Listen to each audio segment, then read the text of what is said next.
Did any talent ever refuse to be in the NWO? Oh, no, absolutely not. Every Monday afternoon, we'd show up to do TV, and there was people outside my office door, like puppies, waiting for a bone. Going, oh, do I get an NWO bone today? Can I join? No, there was nobody. It was so hot. Nobody. Nope, no. Was there anybody who pestered you to join the NWO that you continuously had to say no to? Not really, because the way it generally worked is if there was a talent, I'm not saying this happened, and because I don't think it did, but this is just an example, and I'm going to use names in the example, but I'm pulling this out of thin air. But for example, Conan, who ultimately became a part of the NWO, and a very, very, in my opinion, a very valuable part of the NWO because he gave it that kind of street credibility and that street edge that it lacked. It was just three middle-aged white guys. Conan brought some credibility to the table. But if someone like Conan thought, hey, I'd like to be a part of that, Conan wouldn't come to me because now he's pitching. Now he's negotiating. He'd go to Scott Hall. He'd go to Kevin Nash. He might go to Hulk Hogan so that they would come to me and say, hey, I got an idea. And that's generally how that happened. Well, in 1996, you signed Roddy Piper to WCW, and Piper and Hogan had pay-per-view main events together, and WWF would eventually make fun of it and saying, age in the cage, these old guys. What's your mindset of kind of hiring Piper, and what did you make of their criticism? It's really funny that Vince and WWE spent so much time trying to convince the audience that all of our guys were too old to matter. In the meantime, we were beating the shit out of them each and every week with those old guys in the ratings. It got to the point where it wasn't even competitive anymore. Like in the beginning, it was competitive. And then it got to the point where I was beating them so badly, I didn't even find pleasure in it. It was kind of like stomping on a puppy. It's like, no, I don't want to do that anymore. But, Vince tried really hard to convince the audience that Hulk and Randy and Piper were just too old. I loved working with Roddy. And I believe that, and I think it's true. How many of you in here listen to my podcast 83 weeks? Raise your hand. That's a fair amount of you. That podcast is nothing but nostalgia. Wrestling fans, like most of you in this room, have been watching wrestling. Let's do another one. How many in here have been watching wrestling since you were 10 years old? Raise your hand. So that just proves my point. When you're a wrestling fan, old isn't necessarily bad. This isn't football. This isn't rugby.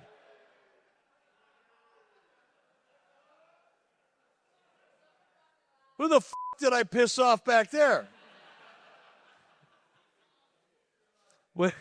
When you're a wrestling fan, legacy and history and nostalgia, you grew up watching that stuff, and you want to cheer guys on that you grew up watching, right? So it's more of a legacy form of entertainment than it is an actual sport for obvious reasons. So I believe that. It was my firm conviction that I don't really care if somebody's 40 or 45 or 50. I don't care if someone's 75 years old. If they could draw an audience, if they can make people buy a ticket, if they create interest, I could care less what the age on their driver's license says. It didn't matter. And that also provided me an opportunity because much the way Vince McMahon thought that Randy Savage was too old, okay, now he's available for me, and he's going to pay his own freight. I don't even have to write him a check, for God's sake. Roddy Piper was floating around, had so much equity, so much relationship with the audience, such a connection with the fan base. He's out of work. I got Hulk Hogan already. I'm thinking, I can figure out a way to tell stories with that. And I believe that the audience would be there for it, and they were. And how tough, because obviously famously WrestleMania 1 would have been Hogan and Piper, but neither of them wanted to lose to the other. And then you signed him 11 years later. Was there a worry that one of them wouldn't want to put the other over, or that there would be trouble with them trying to decide who would put the other one over? Not really. By the time both of them were in WCW, they had softened their positions a little bit. Hulk was still tough. Hulk is still one of my best friends. Actually, last night when we were doing the show and we were talking about Hulk Hogan, Hulk sent me a video because he had just gotten married earlier that day. Go Hulkster. And Hulk, even though we're very good friends, and if he was sitting right in the middle between us, I'd probably try to be a little more gentle. But Hulk is in many ways insecure. He likes to be surrounded by people that he likes to be surrounded by people, number one. He's not a loner at all in his personal life or in his professional life. He likes to be surrounded by people he's comfortable with and people that he thinks he can trust. And I think by the time Roddy came into WCW, Hulk, just with age, we all get wiser and smarter, and we all stumble and fall, and we learn the hard way, and we kind of lose our... I'll speak for myself. I've become less rigid as I've gotten older. I'm willing to accept the fact that I may be wrong about shit. I'm willing to accept the fact that maybe my position isn't quite right, and stay a little more open-minded. And I think that happens to everybody. And I think it happened to Hulk. So he was a lot easier about doing a job for Roddy. And Roddy, conversely, had also matured. And by the time Roddy came into WCW and Hulk was already there, they were both just all about having fun and doing good business. So it wasn't an issue. Not going to say it was easy, but if you remember, Rody Piper choked out, put Hogan to sleep, right? That was something that nobody thought would ever happen. And it got a lot easier between the two of them. They were really... I'm sorry, I'm going to go off on a tangent here. But my wife, Lori, who's up in the balcony somewhere, Mrs. B. You guys heard me talk about Mrs. B on the podcast, right? She's upstairs watching, having a cocktail. We had fun last night, by the way. We partied after the show and had a great time. Not a Blue Chew great time. But tonight, maybe. But, where was I? All the blood rushed somewhere else, and I forgot what I was thinking about. All you'd said is you're going to go on a tangent from Piper and Hogan. So I don't know where that tangent was going to go. No, it got a lot easier. Both of them were all about doing business and having fun. I think both of them trusted each other a lot more 11 years after the fact than they did when they were fighting for this. And here's another thing. This is an important thing. Roddy's paycheck was going to be the same every week, whether he wrestled the opening match at a house show or whether he was a main event on a pay-per-view. We gave them guaranteed money. And there were some, reasons why that wasn't always great. But there were reasons why it was really good, too. Because in WWE, for example, if Roddy got beat by Hulk Hogan, guess who made the most money? If Hulk Hogan got beat by Roddy, guess who made the most money? So they were defending their paychecks. Whereas in WCW, it didn't really make any difference. They were going to get, the check was going to be the same every other week, no matter what. And that helped. So in 1997, I feel like the big backstage fight that everyone talks about is Bret Hart and Shawn Michaels. But in WCW, there was a big backstage fight between Roddy Piper and Kevin Nash. At Slamboree 97, there was a big tag match. There was a disagreement about what maybe would happen in that match. Take us to where you are when this is all happening, that you find out that Nash and Piper are having a scrap backstage. I was in the locker room. I was this close, and I'm watching these two go back and forth. I had seen I'd seen that kind of thing before. I'd seen wrestlers get hot at each other, and you think for sure they're going to fight, but they're probably it's not like drunks in a bar. They're hot and they're aggressive and they're trying to make their point. But I've never seen a locker room fight. I've been in the wrestling business. Well, I'm not in it now. I'm on the outside of it looking in. But I spent over 30 years in a professional wrestling business at a fairly high level with some big personalities. I've never seen one fight in a locker room.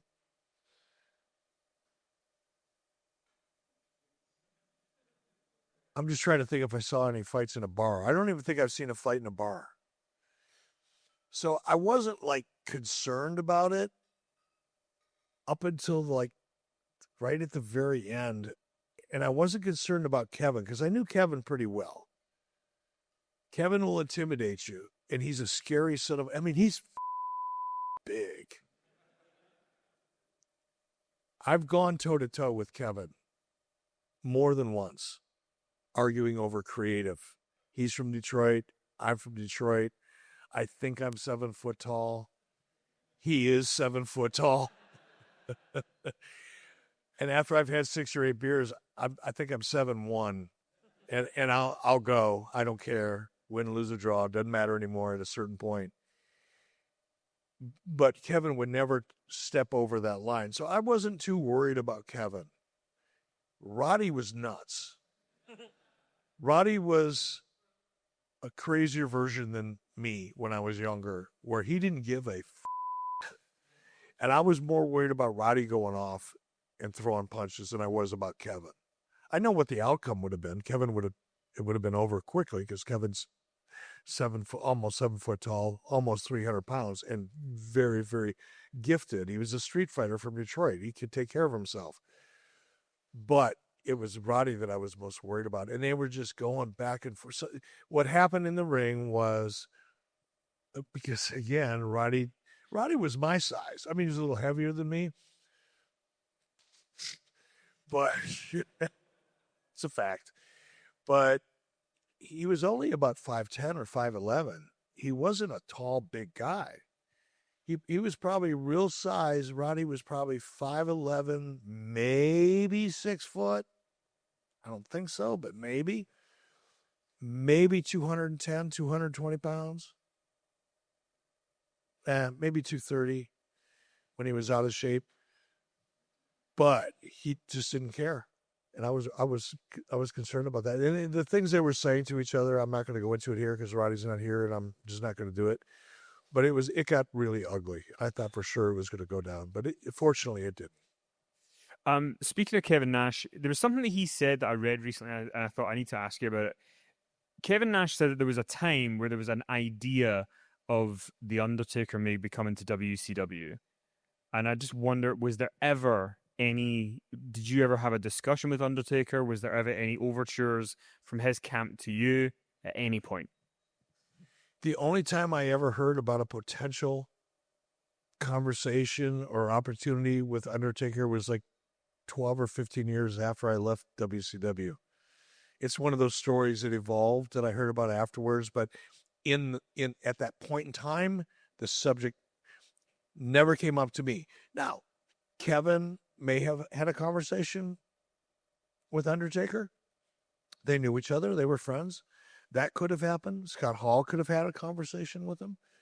But as far as me and landing on my desk and asking if I would be interested in one of those conversations, I would never, ever.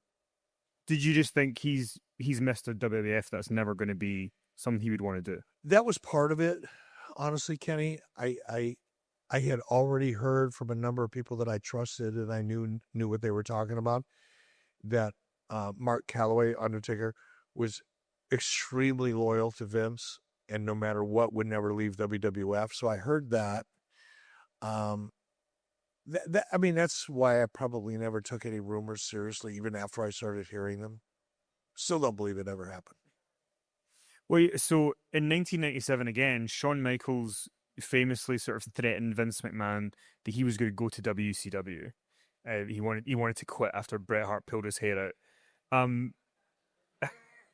which, according to Jim Cornette, his ex-wife might sell on eBay one day because that hair is lurking somewhere in America. But from your perspective, if Shawn Michaels had shown an interest in WCW and he wanted to come in, I mean, first of all, did you get any of that? And also, if he had come in, how do you think he would have fared in 1997 I WCW? would have never brought him in. And Shawn was someone that, like, Scott Hall would kind of hint around the edge a little bit. Hey, what do you think about our buddy Shawn? You know, he'd be NWO, woo, sweet for life. You know, he wouldn't come out and ask me or suggest it, but he would do things like that. Kevin would kind of the same, and I was like, this is not a chance, because Shawn Michaels was a basket case at that point. Shawn Michaels made Scott Hall look like an honor student. And it was like, why would I do that to myself? My liver's already deteriorating. My hair's turning gray. I only sleep about an hour and 45 minutes a night because I'm so stressed out. And I'm going to bring Shawn Michaels in? Okay. No, that never happened. Do you if you had, hypothetically, if you had said, right, okay, I'm going to bring Shawn Michaels in, do you think he would have fared well in WCW, or do you think it would have gone awry? By the way, I get along great with Shawn Michaels now. We've become friends. Shawn has absolutely turned his life around. He doesn't drink. He doesn't do drugs. He's found his faith. He's a very, very solid citizen now. Yeah. He wouldn't have lasted 20 minutes in WCW in 1997. Just it wouldn't have worked. He was too much. He was too out of control. Do you mean he wouldn't have been able to play the game to sort of get by? He wouldn't have been. I couldn't have worked with him. And there was, at the time in WCW, there was like 2 or 3 categories of people, talent-wise. There were your original WCW talent, guys that have been there since the Crockett's or since early WCW. They had never worked in the WWE. Then there was the WWE camp who had worked in both places. Guys like Ric Flair, Arn Anderson. They'd been in WWF and WCW. And then there was the just WWE talent, former WWE talent. The former WWE talent, I think, would have tolerated Shawn better because they knew him better and probably could look past his flaws a little more easily. The group in the middle, they probably would have taken a chance. The other group would not have let Shawn pull the kind of Shawn pulled in WWE and got away with. It just wouldn't have worked.